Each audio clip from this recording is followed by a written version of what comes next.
essa figura do Messias, que tinha apenas a túnica, o cajado, era uma figura muito comum no tempo de Jesus. Sim. Havia uma tendência filosófica que era composta pelos cínicos, né? Sim. Aliás, a palavra cínico hoje é muito diferente do sentido que tinha ao tempo de Jesus. Eu queria que o senhor explicasse por que Jesus, que tem, enfim, é inevitável fazer uma associação com o movimento cínico, por que justamente esse personagem ganhou essa importância histórica? Até vamos lembrar um pouco, porque filosofia às vezes também o meu pedaço, a palavra cínico vem de cachorro. Né? Tanto que quem gosta de cachorro é chamado de alguém que é um sinófilo, não um cinéfilo, como o Mitre é. Né? É um sinófilo, aquele que gosta de cães. É porque na filosofia grega, né, pós-socrática, especialmente com Diógenes, né, o filósofo, se dizia que eles viviam sem nada, pelas ruas, né, como cães. E aí foi chamado de uma escola cínica, isto é, a escola em que as pessoas acham que ela, para existir, precisa ter apenas a ela mesma, sem nenhuma propriedade, sem nenhum bem.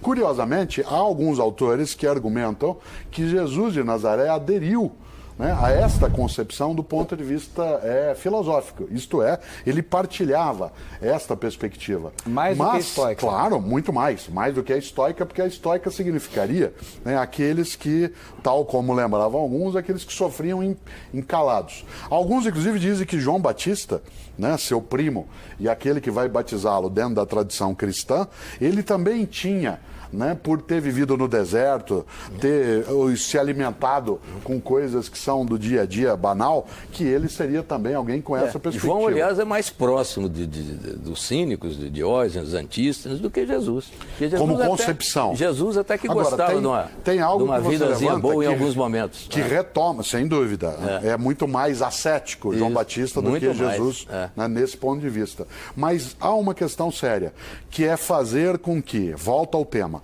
das várias possibilidades de Messias, que Jesus seja aquele que vai encarnar essa ideia. Mas Jesus, se ele não fosse um personagem preparado para cumprir a profecia, só pela movimentação histórica dele narrada nos evangelhos, ele já seria sacrificado ali. Era absolutamente inevitável. Ele afrontou todo o poder da Palestina. Jesus, sem dúvida, Mita, ele seria alguém naquele momento que independeria de Herodes. Exatamente. Ou independeria... Ele seria executado. Não independeria de Pilatos, dos romanos. Quando ele entra em Jerusalém, né, no burrinho, ele vem lá pelo lado do Monte das Oliveiras, do outro lado da cidade, vindo de Cesareia Marítima, vem Pilatos com as tropas romanas. E Jesus vai para onde? Vai para o templo e vai cutucar a onça lá no templo. A percepção de Jesus de Nazaré na sua pregação naquele momento, narrada nos evangelhos, nas cartas, nos atos, ela é uma pregação altamente revolucionária, em relação àquele grupo. Isso. A narrativa no Evangelho, ela faz um acordo, um concerto com C, né? Faz um concerto de várias situações vividas. Mas você não tem a dúvida, mesmo que não fosse a história dos romanos, do rei Herodes e Antipas... Ele morreria na cruz, do mesmo modo, cruz, sem dúvida. onde morriam os inimigos de Roma.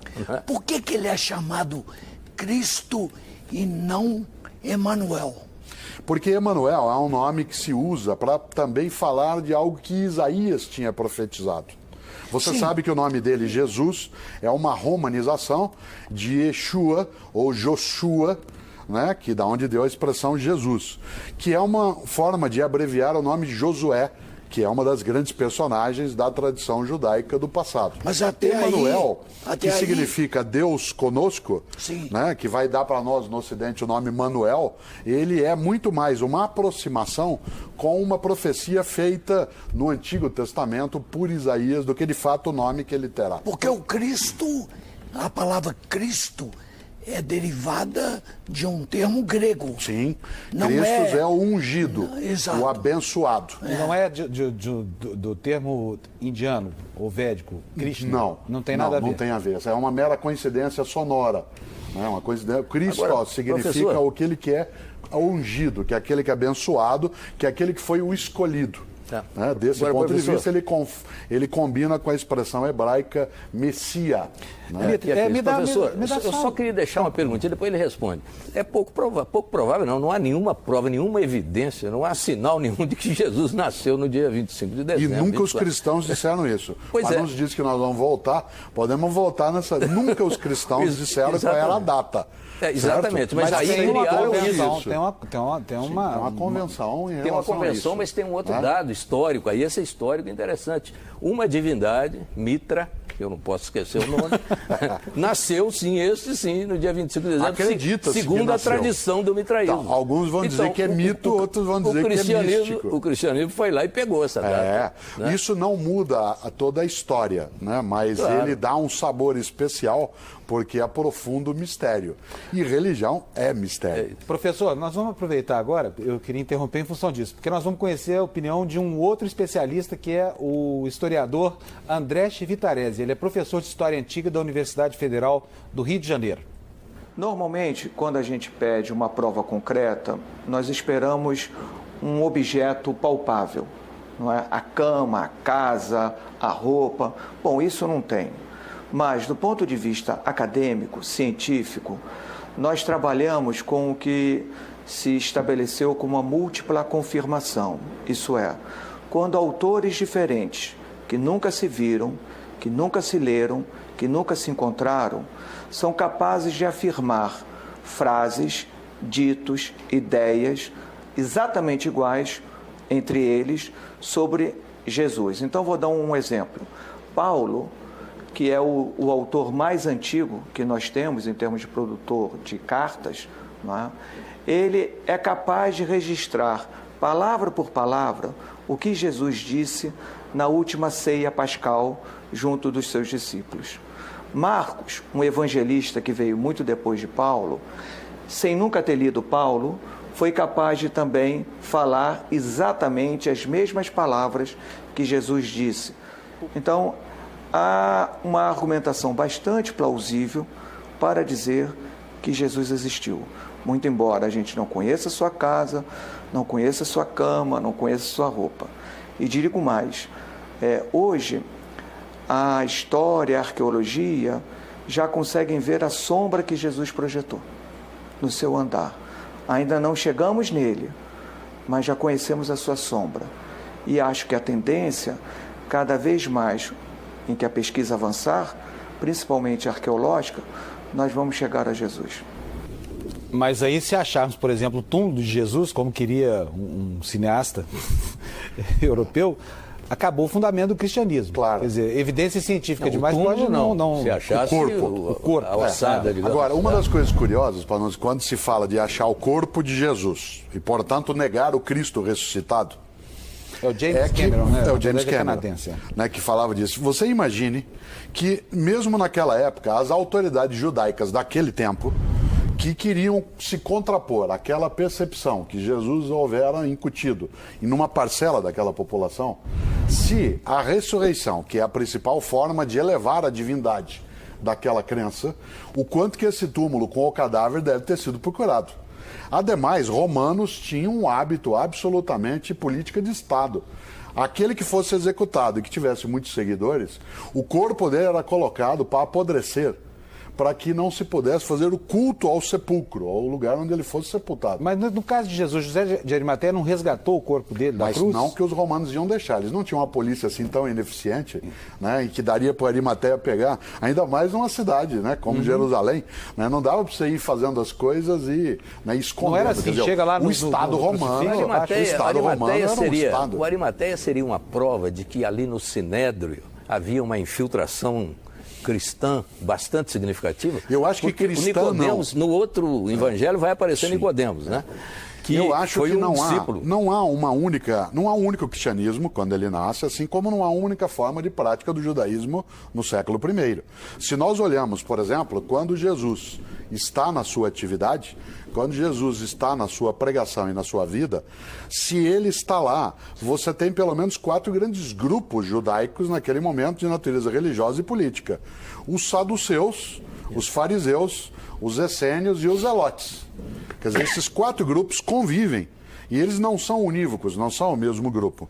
É provável que houvesse simpatizantes da ideia de Jesus de Nazaré junto a outros grupos. Jesus era judeu, praticava o judaísmo. Isso, mas há uma hipótese que Jesus teria sido zelote. Então, ele poderia ter sido zelote, que era o hipóteses, inimigo de Roma. A outra que diz que ele foi essênio, por isso que ele foi batizado por João Batista, que João Batista também o seria. Ou que Jesus, ele partilhava de algumas das coisas dos saduceus. Uma das coisas boas, né, é que esse mistério, ele abre muitas interpretações. Não há, do ponto de vista científico, uma única vertente, nem na teologia. Os saduceus não, porque os saduceus não acreditavam na ressurreição. Mas quem disse que todos os judeus acreditavam na ressurreição? Né? Você diz, não, nem todos, é verdade. Né? Mas talvez há ideia, alguns argumentos, que se ele foi saduceu, que a ideia da ressurreição pode ser muito mais compatível com a percepção dos islâmicos sobre Jesus. Porque os islâmicos acreditam que Jesus foi um profeta importante, que ele não era o Cristo e que ele não ressurgiu na prática. Ele foi levado para os céus ainda vivo e outro morreu no lugar dele. Jesus, que os islâmicos chamam de Isa, tá? Ele não foi alguém que morreu. Ao contrário, em vida ainda, Deus, isto é, Alá, o levou para os céus. Então é essa múltipla possibilidade. Mas outros personagens bíblicos não considerados portadores da divindade também o foram. Sim, Elias, sim. Sim, Enoque. Tem outros, porque essa ideia de ser arrebatado, de ser levado, ela é muito comum nas religiões do passado. Bom, gente, eu preciso fazer agora o nosso primeiro intervalo. Canal Livre, hoje dedicado ao Jesus Histórico, volta já em um instantinho, não saia daí.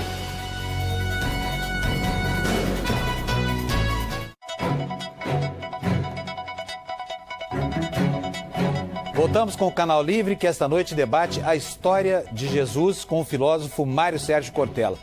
Para Pedro Paulo Funari, que é professor de História e Arqueologia da Unicamp, mais vestígios da vida na Galileia, na época de Jesus, ainda serão descobertos nas próximas décadas. Vamos ver o que ele diz.